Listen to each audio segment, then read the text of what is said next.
কথায় কথায় উন্নয়নে ঢাক বাজায় সরকার, কিন্তু বাস্তব চিত্র একেবারেই ভিন্ন। কুমারঘাটি মহকুমা ফটিকরায় ফরেস্ট মাঠ সংলগ্ন বিদ্যুৎ দপ্তরের শাখা অফিস তার প্রকৃষ্ট উদাহরণ। অফিসের খড় ভাঙাচোরা, ছাউনি ফুটো হয়ে বর্ষার জল ঢুকছে, চারিদিকে আবর্জনায় ভরে আছেন এই শৌচালয়ের ব্যবস্থা। কর্মচারীরা ন্যূনতম সুযোগ সুবিধা ছাড়াই প্রতিদিন কাজ করতে বাধ্য হচ্ছেন, অথচ সরকারের মুখে দাবি করে স্মার্ট অফিস ও সুবিধা সম্পন্ন দপ্তর তৈরি হয়েছে রাজ্যে। অফিসের দায়িত্বপ্রাপ্ত কর্মীরা বারবার ঊর্ধ্বতন কর্তৃপক্ষকে বিষয়টি জানিয়েও কোনো পদক্ষেপ হয়নি। ফলে স্পষ্ট বোঝা যাচ্ছে, সাধারণ কর্মচারীদের সমস্যা নিয়ে সরকারের বিন্দুমাত্র মাথা ব্যথা নেই। অফিসের এক কর্মচারী সংবাদ মাধ্যমের সামনে ক্ষোভ উগরে দিয়ে বললেন, আমরা প্রতিদিন দুর্বিষহ পরিবেশে কাজ করছি, অভিযোগ জানালেও কোনো সাড়া নেই। সরকারের উন্নয়নের বড়াই আসলে লোক দেখানো ছাড়া কিছুই নয়।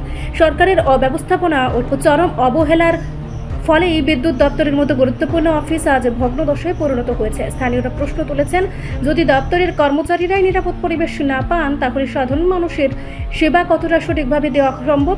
সরকারের দাবি আর মাঠ পর্যায়ের চিত্রের এই ভয়াবহ ফারাক আবারও প্রমাণ করছে, উন্নয়ন কেবল শাসক দলের প্রাচীরেই সীমাবদ্ধ, বাস্তবে তা নেই।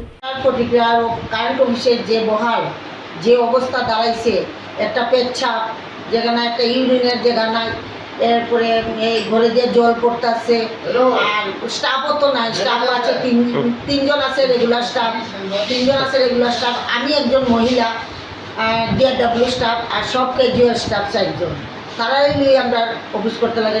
আমরা সরকারের কাছে যাইতেছি, এসডিও স্যারের কাছে যাইতেছি, আমরা একটা বহাল এই ঘরটা ঠিক করার জন্য বা আমরা একটু সুযোগ সুবিধা দেওয়ার জন্য। ঘরের তালাটা পর্যন্ত নেই। আমরা কি করতাম? কার কাছে যাইতাম? কার কাছে গেলে আমরা পাবো এই সুযোগটা? আমরা বুঝি সবের কাছে যাইতে অবাধ্য হয়ে গেছে, কোয়ার মতন কিচ্ছু নাই। আমরা যে মন্ত্রীও সেদিন আয়া গেল, মন্ত্রীরও আমি দেখাইলাম, সব কিছু দেখাইছি, এরপরে তো কোনো কিছু খবর পাইলাম না আমরা। রিপোর্ট সংবাদ প্রতীক্ষা।